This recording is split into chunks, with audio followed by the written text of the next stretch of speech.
जय श्री राम दोस्तों, कैसे हो आप सभी लोग। आशा करता हूँ सभी स्वस्थ होंगे और मस्त होंगे। देखिए, अपन पढ़ रहे थे पिछली क्लास में मेवाड़ का इतिहास, और मेवाड़ के इतिहास में अपने पिछली क्लास में महारानी पद्मिनी के बारे में चर्चा की थी। उसकी एक स्टोरी थी, उसके बारे में चर्चा की थी। फिर अपन ने देखा था कि इस स्टोरी को एक ऐतिहासिक तथ्य मानने वाले इतिहासकार कौन है, तो आपके डॉक्टर दशरथ शर्मा हैं। इसके अलावा जो अन्य इतिहासकार हैं उन्होंने इसको एक ऐतिहासिक तथ्य स्वीकार नहीं किया है।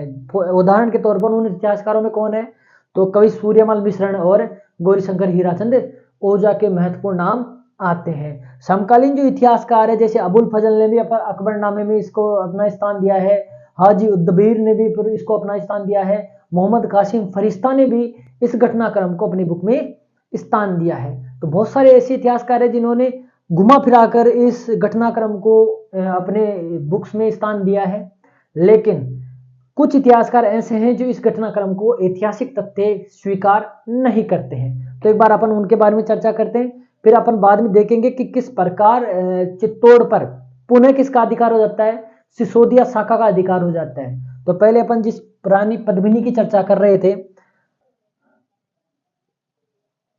तो रानी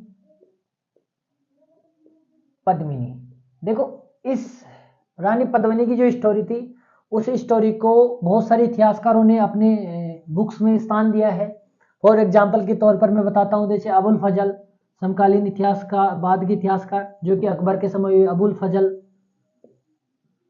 फजल ने भी इस पद्मावत जो की स्टोरी है उसको अपने ग्रंथ में स्थान दिया है ना। इसका ग्रंथ अकबरनामा, जिसे आयन अकबरी भी कहते हैं अपन, ठीक है। इसके अलावा हाजी उद्दबीर ने,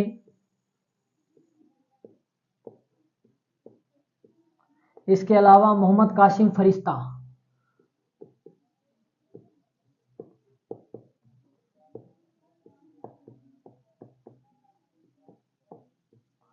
इसके अलावा कर्नल जेम्स टोड,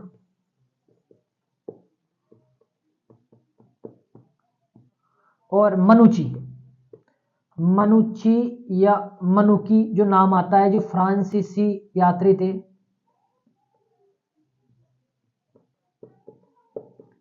उन्होंने भी इस घटनाक्रम को अपने ग्रंथ में क्या दिया है, अपनी रचना में इसको घुमा फिराकर थोड़ा बहुत इसका उल्लेख किया है, ठीक बात है। इसके अलावा वह कौन से इतिहासकार है जो रानी पद्मिनी के इस घटनाक्रम को ऐतिहासिक तथ्य नहीं मानते हैं। ऐतिहासिक तथ्य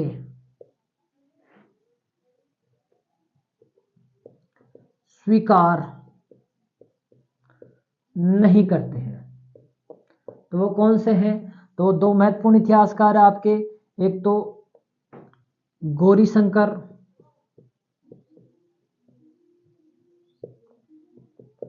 हीराचंद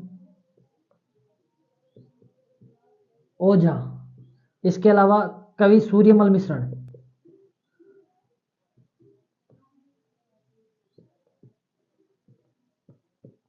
इन्होंने क्या किया है, अपने इन घटनाक्रमों को अपने इतिहास में स्थान नहीं दिया है, और उसको इस घटनाक्रमों को क्या नहीं करते हैं, एक ऐतिहासिक हिस्टोरिकल तथ्य स्वीकार नहीं करते हैं। इसको हिस्टोरिकल तथ्य स्वीकार करने वाला कौन है, तो डॉक्टर दशरथ शर्मा। ये ध्यान रखना, डॉक्टर दशरथ शर्मा एकमात्र ऐसे इतिहासकार है जिसको इसको क्या मानते हैं कि ऐतिहासिक तथ्य स्वीकार करते हैं। इन्होंने इस घटनाक्रम को घुमा फिराकर अपने ग्रंथों में लिखा है, ठीक है।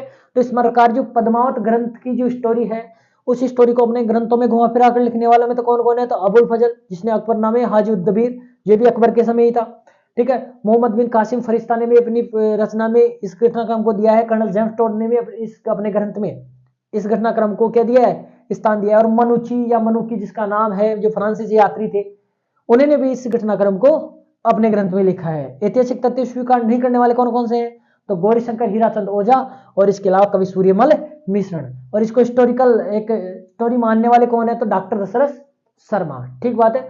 अब अपन बात करेंगे, एक बार आप इसका स्क्रीनशॉट लो ताकि अपन चर्चा करें कि रावल रतन सिंह की मृत्यु के बाद में चित्तौड़ की में क्या हुआ, और उस घटनाक्रम में कौन कौन से शासक बने चित्तौड़ के, फिर उसके बाद में किस प्रकार सिसोदिया शाखा ने चित्तौड़ पर अधिकार किया, उसके बारे में चर्चा करते हैं।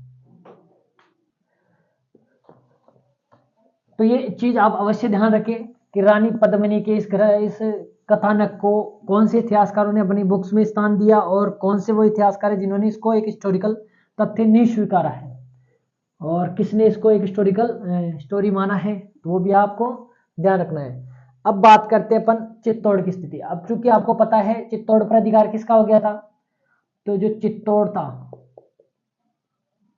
चित्तौड़ दुर्ग, उस पर अधिकार किसका हो गया, अलाउद्दीन खिलजी का। क्या हो गया, अलाउद्दीन खिलजी का अधिकार। अलाउद्दीन खिलजी ने क्या किया, इस चित्तौड़ दुर्ग का नाम बदल दिया, नाम बदल के क्या कर दिया गया, खिजराबाद। क्या कर दिया रे, खिजराबाद कर दिया, और अपने पुत्र खिज खां को यहां का प्रशासक बनाया।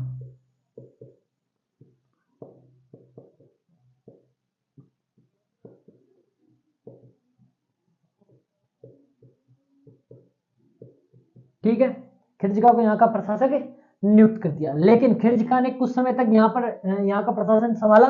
बाद में क्या किया, इस चित्तौड़ दुर्ग को किसको सौंप दिया गया, तो सोनगरा शासक, तो अपन लिख सकते हैं मालदेव सोनगरा को।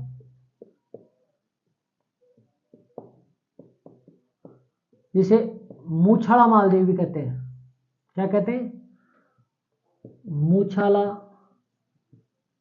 मालदेव। इस मूछाला मालदेव को क्या कर दिया गया, इस चित्तौड़ का कार्यभार सौंपकर खिलजी का क्या चला जाता है, दिल्ली चला जाता है। मूछाला जो मालदेव था, मालदेव की मृत्यु, इस समय इसने कुछ समय तक शासन संभाला। मूछाला मालदेव की मृत्यु के बाद में इसी मालदेव का पुत्र कौन, तो जिसका नाम बनवीर भी मिलता है और कई जगह पर इसका नाम जय सिंह भी मिलता है, जय सिंह सोनगरा या बनवीर सोनगरा। इसने कुछ समय तक क्या किया, चित्तौड़ का प्रशासन संभाला। इसी समय क्या हुआ, जो सिसोदिया ग्राम है,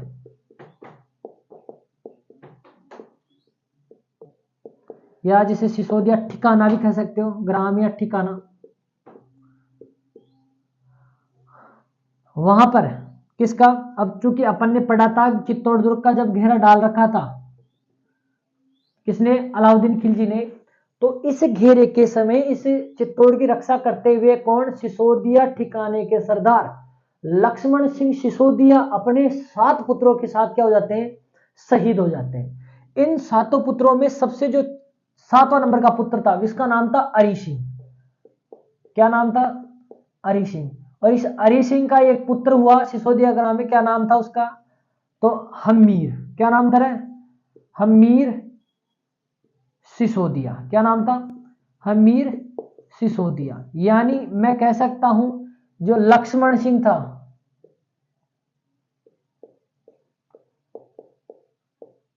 उस लक्ष्मण सिंह का जो 7वां नंबर का पुत्र था, जिसे अरी सिंह कहा जाता है, अरी सिंह का पुत्र कौन हुआ, हमीर सिसोदिया हुआ। इस हमीर सिसोदिया ने क्या किया, इसको परेशान किया, परेशान किया और लगभग चित्तौड़, इसको पराजित करके चित्तौड़ पर कब अधिकार कर लिया, तो 1326 ईस्वी में चित्तौड़ को हस्तगत कर लिया।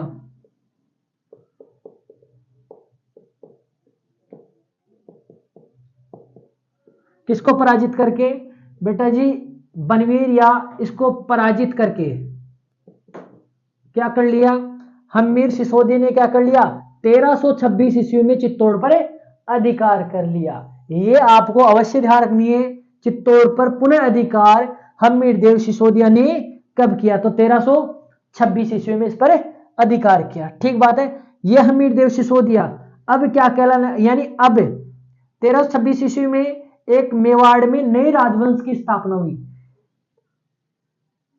तो हमीर सिसोदिया ने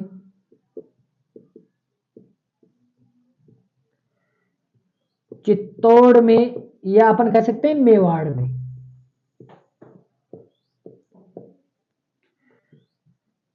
सिसोदिया साम्राज्य की नींव रखी। अब यहां पर एक चीज ध्यान रखना, चित्तौड़ में या मेवाड़ में सिसोदिया साम्राज्य की नींव तो किसने रखी? तो हमीर सिसोदिया ने रखी। बल्कि सिसोदिया शाखा की स्थापना किसने की थी? तो नोट लगा के लिख लेना, सिसोदिया शाखा का संस्थापक कौन था? सिसोदिया शाखा का संस्थापक कौन था?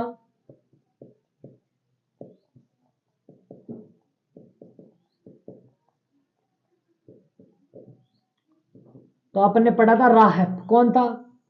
राहत, जिसने सिसोदिया ग्राम की स्थापना कर सिसोदिया शाखा की नींव रख ली थी। बल्कि चित्तौड़ में या मेवाड़ में सिसोदिया साम्राज्य की नींव किसने रखी? तो किसने रखी? हमीरदेव सिसोदिया ने रखी। अब के इसके बाद में जो शासक बने वो कौन सी उपाधि धारण की? अब मेवाड़ के शासकों ने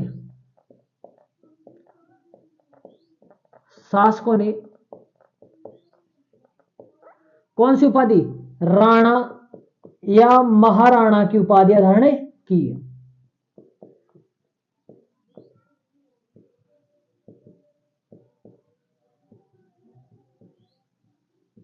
इसी कारण ये शाखा क्या कहलाई? इसी कारण ये शाखा क्या कहलाई? राणा शाखा कहलाई। क्या कहलाई? राणा शाखा कहलाई। फिर से दोबारा से सुन लेना, जो चित्तौड़ दुर्ग है उस पर अधिकार किसका हो गया था? अलाउद्दीन खिलजी का। कब? तो 1303 ईस्वी में चित्तौड़ पर अधिकार हो गया अलाउद्दीन खिलजी का। नाम बदलकर खिरजराबाद कर दिया गया और खिरज को यहाँ पे क्या कर दिया गया? शासन सौंप दिया गया। खिरज का 1313 के करीब वापस दिल्ली चला जाता है और वो किसको शासन सौंप जाता है? तो सोनग्रा शासक मालदेव सोनग्रा, जिसे मूछावाला मालदेव भी कहा जाता है, उसको शासन सौंप देता है। 1321 के आसपास मालदेव सोनग्रा की मृत्यु हो जाती है। ये सन आपको याद नहीं करनी है, 1321। ठीक है, यहाँ पे इंपॉर्टेंट ये है, बस ये याद रखनी है। फालतू में ये सन याद करने की जरूरत नहीं है। कौन मर गया, कब मर गया, ये कभी नहीं पूछता है। मुख्य चीज ये है कि जैसे ये पूछा जा सकता है कि चित्तौड़ को पुनः अधिकार कब किया गया सिसोदिया शाखा द्वारा? 1320 में। तो इसके बाद में बनवीर सोनग्रा यहाँ का प्रशासक बना। बनवीर सोनग्रा को पराजित करके हमीरदेव सिसोदिया ने क्या किया? चित्तौड़ से इसको भगा दिया और चित्तौड़ पर क्या कर लिया? अधिकार कर लिया। इसी कारण हमीरदेव सिसोदिया को क्या कहा जाता है? चित्तौड़ का उद्धारक। क्या कहा जाता है? चित्तौड़ का उद्धारक या मेवाड़ का उद्धारक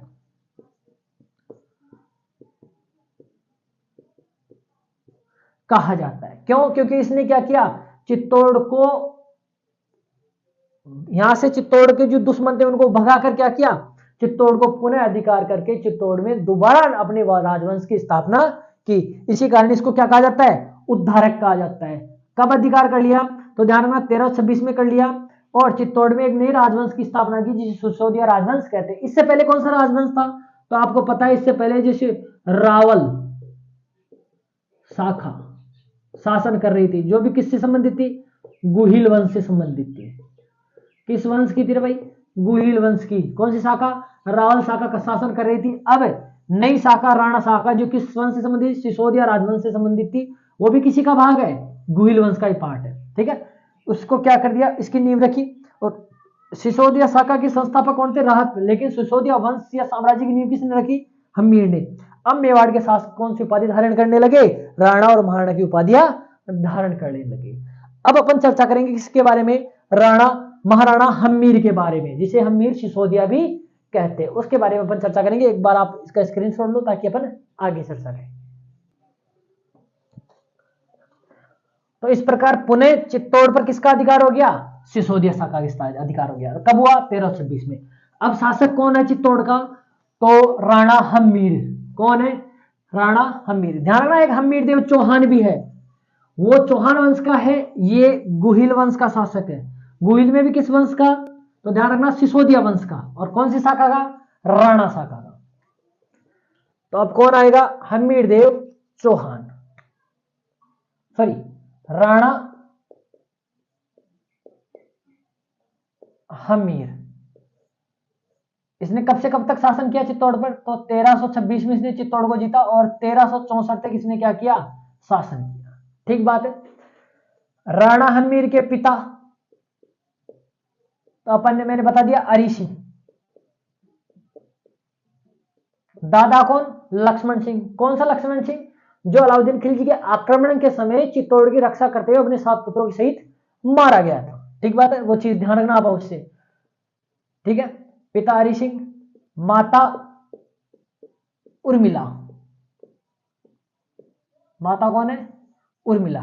ठीक बात है, दादा लिखने की जरूरत नहीं है। अब ध्यान रखना, इसको कुछ उपाधियां क्या दी गई है? उपाधियां दी गई है। जैसे इसे क्या कहा गया है? विषम घाटी पंचानन। क्या कहा गया? विषम घाटी पंचानन कहा गया। क्यों? इसका अर्थ क्या होता है? विकट आक्रमणों में सिंह के समान। विषम घाटी पंचानन कहां पर इस चीज का उल्लेख है? ध्यान रखना, कुंभलगढ़ अभिलेख में। कौन से अभिलेख में? तो ध्यान रखना, कुंभलगढ़ अभिलेख में ये उपाधि मिलती है। कुंभलगढ़ अभिलेख में क्या कहा गया है? राणा हम्मीर को विषम घाटी पंचानन कहा गया, यानी विकट आक्रमण में सिंह के समान। ये चीज किसमें उल्लेखित है? कुंभलगढ़ अभिलेख में। इसकी एक और उपाधि मिलती है, वीर राजा। और ये कहां पर मिलती है? तो ध्यान रखना, ये उपाधि मिलती है रसिक प्रिया की टीका, जो किसने लिखी? कुंभा ने। तो कुंभा ने इसको क्या कहा है? राणा हम्मीर को वीर राजा कहा है।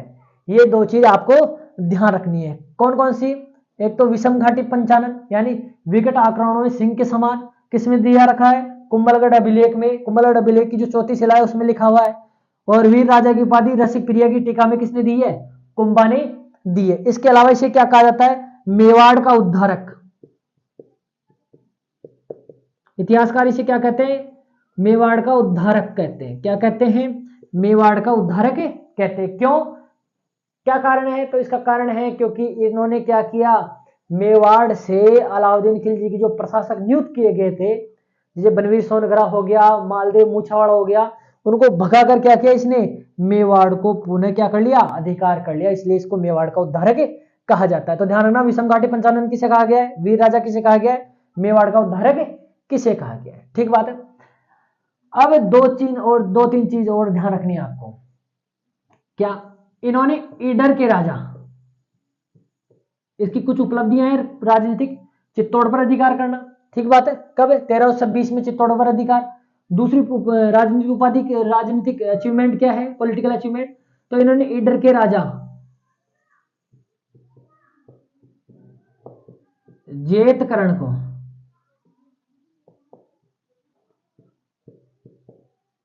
पराजित कर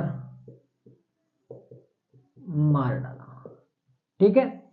और इसी समय ध्यान रखना, मोहम्मद बिन तुगलक, मोहम्मद बिन तुगलक ने क्या किया? चित्तौड़ पर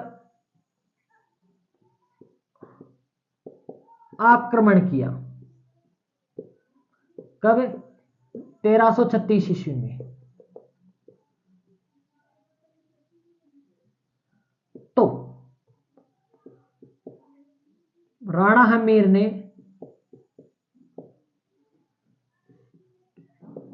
उसे बुरी तरह पराजित किया।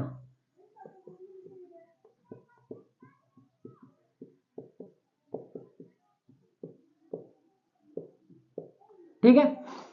तो मोहम्मद बिन तुगलक को भी क्या किया इसने?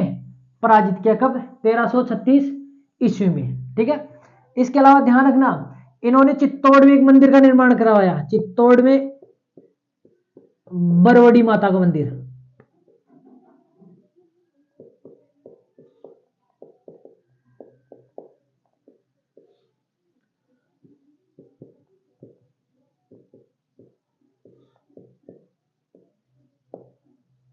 किस माता का मंदिर का निर्माण करवाया? तो ध्यान रखना, बरवड़ी माता के मंदिर का निर्माण करवाया। ठीक बात है। इसके अलावा ध्यान रखना, ये जो मोहम्मद बिन तुगलक के साथ जो युद्ध लड़ा गया 1336 में, इसे कहते हैं सिंगोड़ी का युद्ध। ये ध्यान रखना। और ये कहां पर लड़ा गया? भीलवाड़ा में। तो मोहम्मद बिन तुगलक के साथ कौन सा युद्ध लड़ा रही इसने? सिंगोड़ी का युद्ध लड़ा, और इस युद्ध में मोहम्मद बिन तुगलक को क्या किया? पराजित किया। कब? 1336 ईस्वी में। उसने चित्तौड़ में एक मंदिर का निर्माण करवाया जिसे क्या कहते हैं? बरवड़ी माता का मंदिर कहते हैं। आप ये जरूर नाम ध्यान रखना, बरवड़ी माता के मंदिर का निर्माण चित्तौड़ में किसने करवाया? तो राणा हम्मीर ने करवाया। दोबारा देख लो, राणा हम्मीर 1326 से लेकर 1364 तक इसका टाइम पीरियड है। 1326 में क्यों? क्योंकि 1326 ने चित्तौड़ पर अधिकार कर लिया। पिता हरि सिंह, माता उर्मिला उपाधियां। इसे विषम घाटी पंचानन कहा गया है। वीर राजा भी कहा गया है। किसमें? रसिक प्रिया की टीका में कुंभा ने कहा है। मेवाड़ का उद्धारक इतिहासकार कहते हैं। ईडर के राजा जैतकर्ण को पराजित किया। मोहम्मद बिन तुगलक को सिंगोड़ी की युद्ध में 1336 में हमीर देव चौहान ने क्या किया? बुरी तरह पराजित किया।